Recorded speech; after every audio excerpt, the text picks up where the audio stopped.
I think 2020 really challenged our values. I think the pandemic and the political atmosphere and the challenges we faced as human beings actually challenged us in ways, and it challenged our values. It actually was an affront to the things we covet and hold dear to ourselves.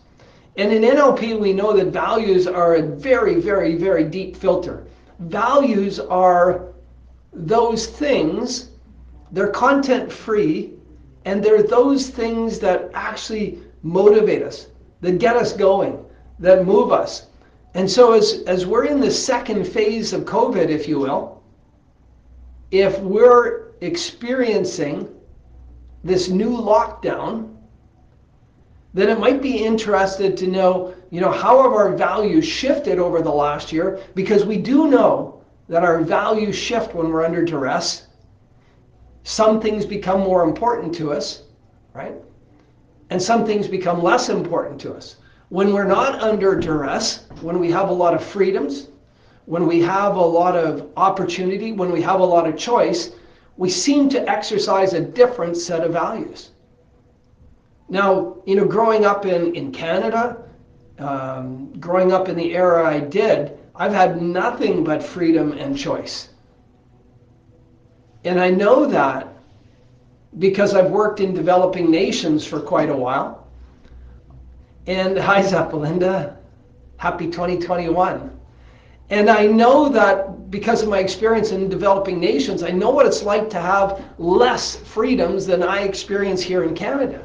I have a sense. I'm not going to say I understand what that's like, but I have a sense of what it's like to have a lot less personal freedoms.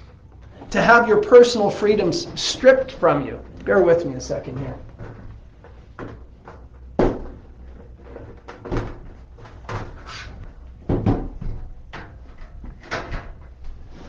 Yeah, so growing up in Canada, we had everything. Everything I could ever imagine I had. We struggled for nothing. There was always food on the table.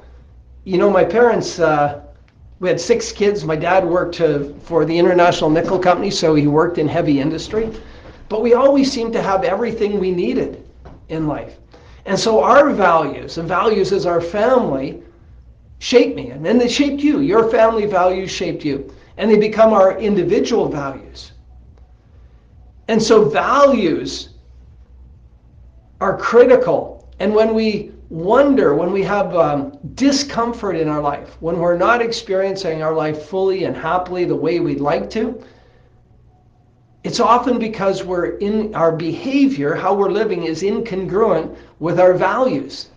We're living a life that isn't congruent with our deepest values.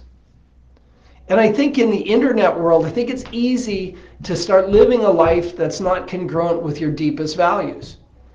I think anybody that's been caught up in substance abuse or living lifestyles that aren't congruent with their values, in the moment they're getting rewarded, chemically rewarded dopamine and other things.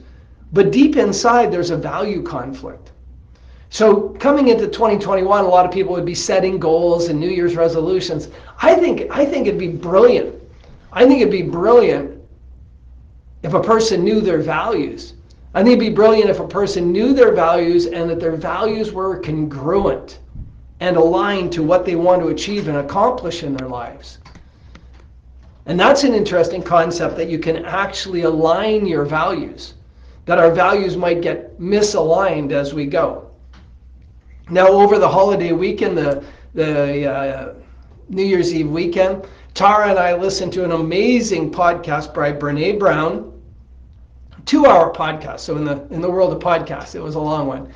But it was Brene Brown talking to Jim Collins, the business analyst, the business author. He doesn't like to be called a business writer. He likes to be a researcher. They're both grounded theory researchers.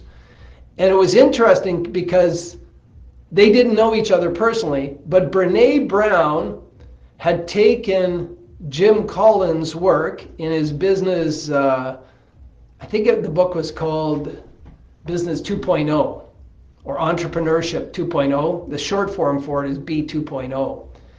And she'd actually developed her organization based on Jim Collins' principles. And so Jim Collins has some fabulous principles in there. And in fact, in the middle of his new edition of the original book, he has put in a map in the center of the book on how to build an organization. And Brene Brown is walking her company through that process. So she's using Jim's work, but she hasn't met Jim. And before Jim came on the podcast, he reviewed Brene's books and he listened to other podcasts.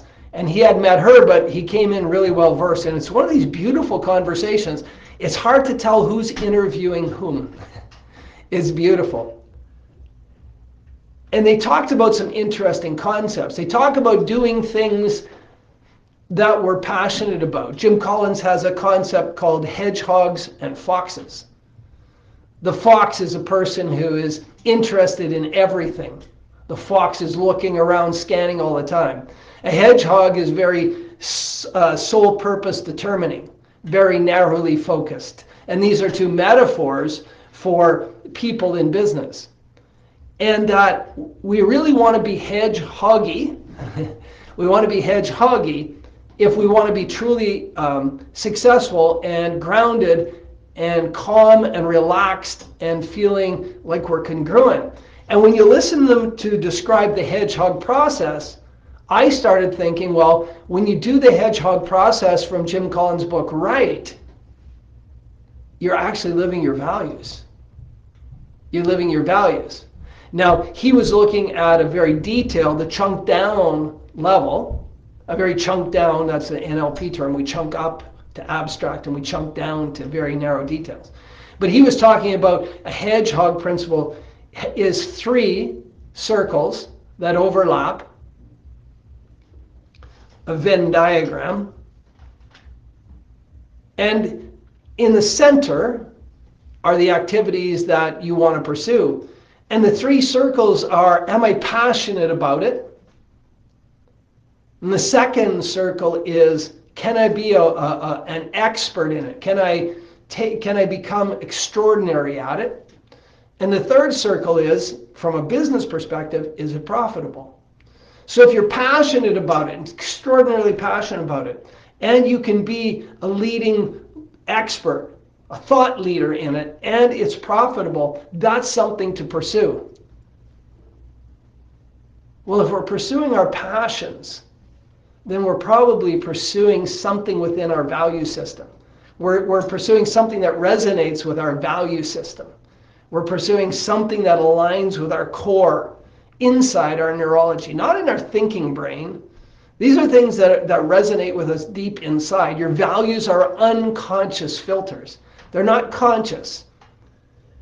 And lo and behold, 90 minutes or so into this podcast, they start talking about values. And it was so interesting to me. It's like I didn't see it coming, but I was already thinking when they were talking about hedgehogs and foxes, and they were talking about mentors in their life, and they were talking about these guiding principles, and I kept thinking, this is value-based thinking. This is about values. And then they started. I think Brene asked Jim, or Jim asked Brene, I'm not sure. Again, it was hard to tell who was interviewing who as they went along. Jim is smooth. He's amazing. And of course, Brene Brown, well, they're both amazing because they do grounded theory, which is interview-based, right? They're both gifted interviewers at getting out data. And Jim started talking about his values. Now, he lives in Boulder, Colorado, and he talked about these values that he had, these top 3 values. And, in NLP, when I heard them talking about values, neither of them had a way to elicit the values of another person. Neither, and they were talking about, their experience in working within corporations and discovering or uncovering or learning the values of an organization or a unit within an organization or individuals' values. But they didn't have a methodology to actually ask directly for those values. And I smiled again because in each breakthrough, now we do personal breakthroughs with people, in each breakthrough we do, in the 5th step of each breakthrough, we elicit a person's value. We elicit their values now that their problem is no longer a problem, and we've reconnected them to all the positivity in their life, and they're full of vigor, they're reinvigorated, they're optimistic about life. Now we elicit their values. I don't believe there's any use in eliciting a person who's struggling's values, because the longer they've struggled, the more their values have morphed to allow them to survive in their challenge. I like to work with people once we've cleared the negative past, the traumas, the phobias, the significant emotional events, the adverse childhood events, all the limiting decisions that they've accumulated along the way, and then reconnect them to the positivity in life, things that light them up, firing and wiring the positive neurological networks. Now that we have that person in that state where the links to the negative part of their life don't pull them in constantly over and over and over again, now, to me, that's the time to, okay, what are your values?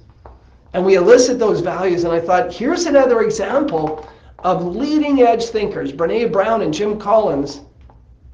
And because of the work we do, we have the gift of tools that can elicit and help people organize their values in ways that are so meaningful to them.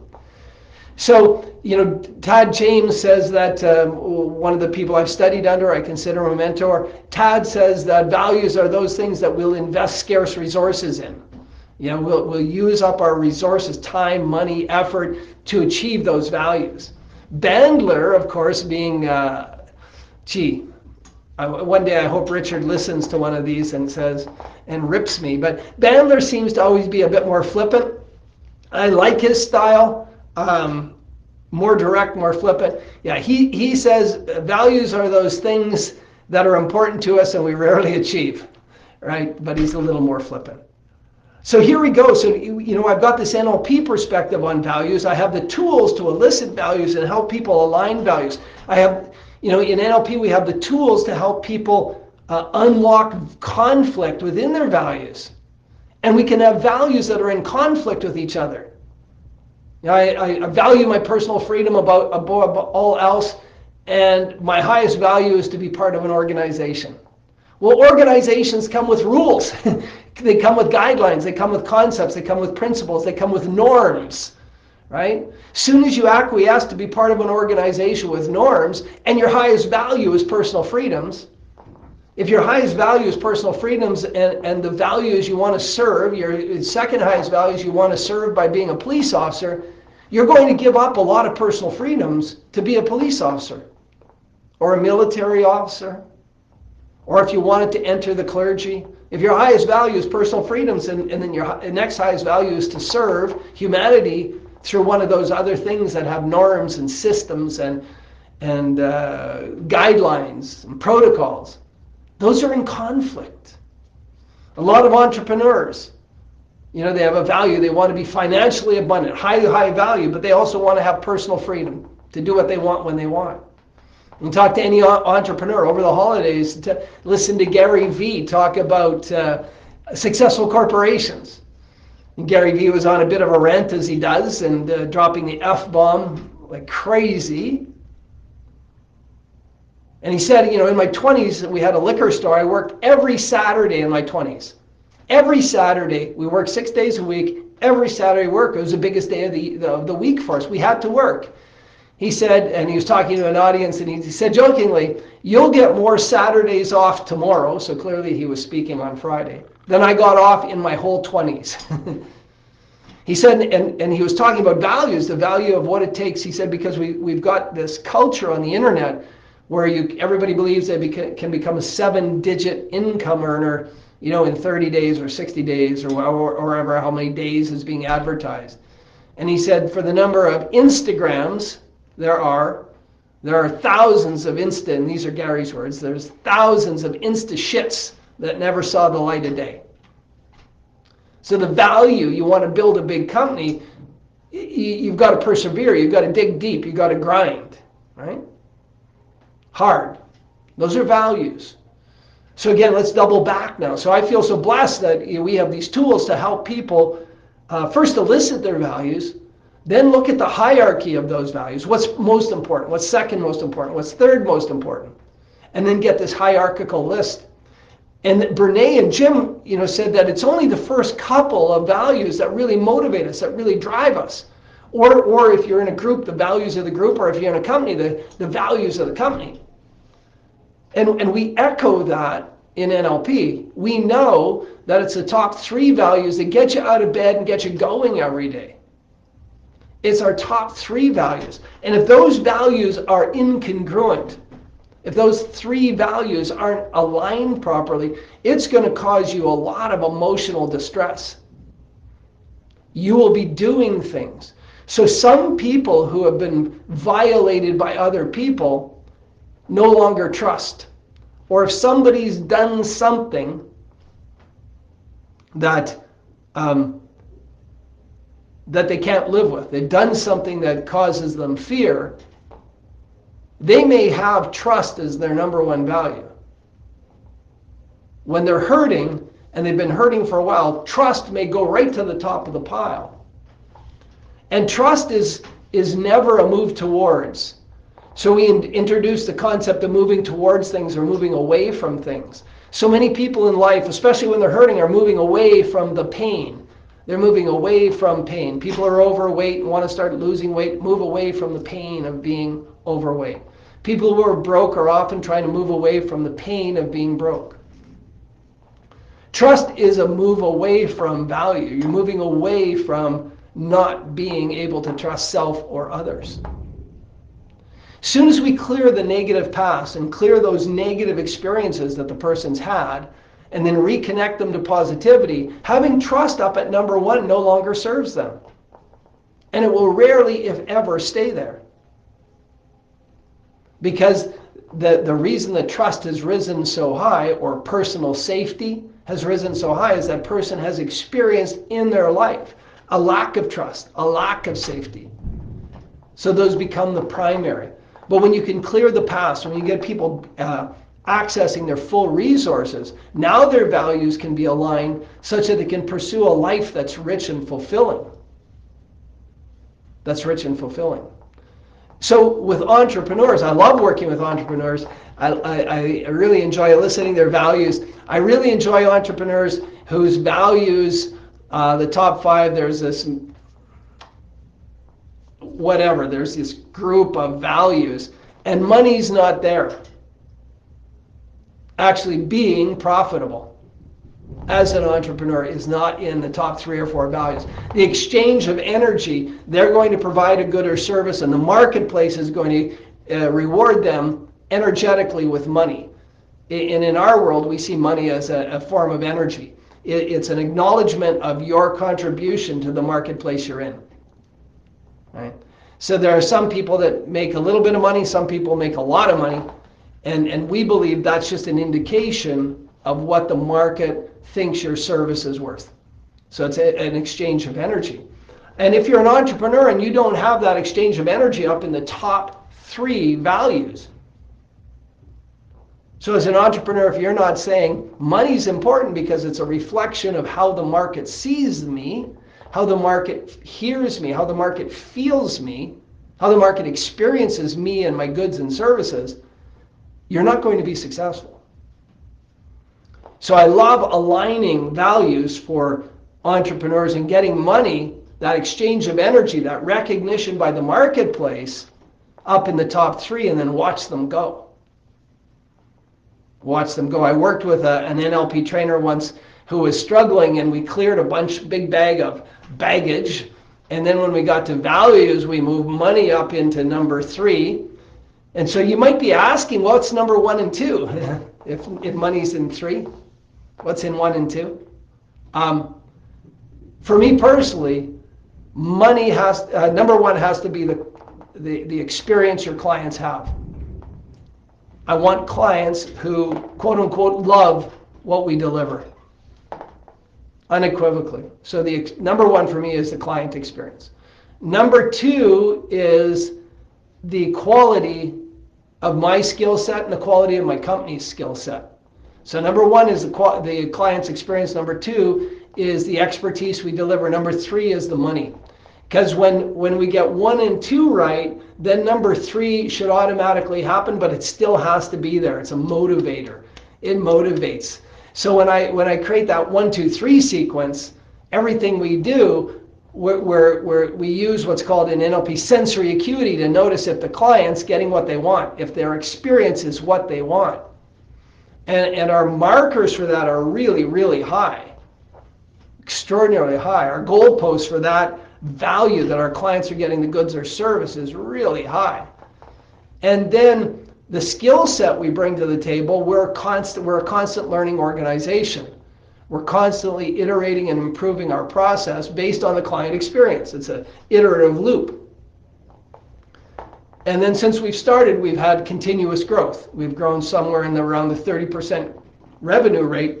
COVID gave us a bit of a start. We're a little off the 30% growth. But for 6 years, we've grown about 30% per year. So the financial part, what the market is rewarding us with, reflects the client experience and our skill set. Right? So I love working with entrepreneurs and helping them get that. So this woman who came to me who was struggling and had a beautiful natural client base, but was struggling. When we cleared her baggage and got her connected to the positive nature of life and her business, and then realigned her values, she got back to me. It's about 2 or 2.5 months later, because we set goals. We set check-ins and goals. And she said, I checked in, said, hey, how's it going? And she said, great.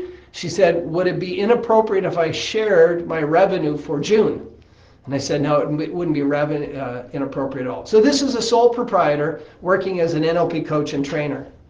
And she said, I just had my best month ever, in excess of $30,000. I think that's extraordinary. As an NLP coach who was struggling 3 months before, and then 120 days later, has her best month ever. And she's continued to grow, and she's continued to fire, and she's continued to make a magnificent business. So values are so important, and it doesn't matter what area of your life, right? You can have values for life in general. So Jim and Brene Brown were talking about their values. And Brene was talking very specifically about her personal values, and then of course she's Brene Brown Inc. So her company reflects, by and large, her values, right? Her company reflects her values. Jim Collins is Jim Collins Inc. So his company reflects his values, by and large. And the integrity was in their values, but personal freedom, the freedom to do whatever they wanted when they wanted, was paramount. And Jim actually talked about the shadow value, because when he talks with his conscious brain, when he thinks through the process, he always comes out with these 3 values that are very high level that supports him and as a reflection of his persona, his business. His persona and his business are almost non-inseparable. They're one thing. But there's always been this one value in him, this personal freedom, the freedom to do what he wants to do. And he said, that's why I live in Boulder. That's why I live in Boulder. And I found that interesting. So, if I was thinking cognitively, if I was asking people, just describe your life and that, and I was trying to discern their values through conversation, I would probably experience exactly what Jim described, these 2 or 3 or 4 top values that seem to be their drivers, like, my family, the quality of the relationship, that sort of thing. He even talked about values in relationship was beautiful. He talked about his wife and how their relationship has been one of the key components to his success. And he spoke very clearly about the values in his relationship. And again, I encourage you guys to listen to this podcast. It's amazing. But then he talked about his personal values that have steered him throughout his career. And the closing commentary was kind of motivating. And I don't know the age of the audience I talked to. I wish I did. I need to gather demographics from you guys. But he was saying, if you can find your hedgehog, if you can find that thing that you're hedgehoggy about before you're 30, that thing that you're passionate about, that thing that you believe you can become a leading expert in, that you can actually help shape the area of the work that you do, and that it will be profitable, that will be sustainable. If you can find that by the time you're 30, you're one of the gifted people. You're one of the people who is blessed.